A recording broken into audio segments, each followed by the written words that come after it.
Hi everybody, Matthias here. In today's video I'm going to show you exactly how to make your Instagram account private, but make sure that you watch this until the very end so that you don't make any mistakes in this process. So what I'm going to do first is to go into my Instagram app, and now when I'm on my Instagram app, then I need to log into my Instagram account and come to my profile right here, as you can see.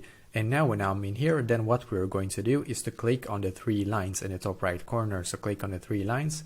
And as you can see, we're now taken here. What I'm going to do in here is to click where it says settings. So click on settings. And now I'm just going to scroll down.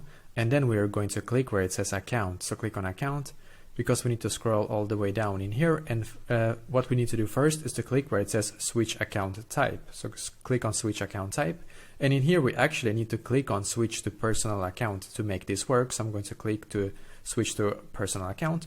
And then I'm going to click once again right here, switch to personal account. And it's just going to load. It may take a couple of seconds. Perfectly, as you can see, I have now switched my account to a personal account. What I need to do now is to actually scroll up. And as you can see in here where it says privacy on the settings function, in here it says privacy. So I'm going to click on privacy.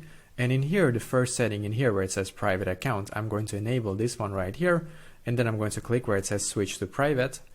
And basically that is exactly how to do so. So let me know in the comments below if you have any questions, and I will do my very best to try to help you. And also please leave a like on this video and subscribe to my channel, because I'm doing a lot of helpful videos constantly that might be very useful to you. Thank you very much for watching, and I wish you an awesome day.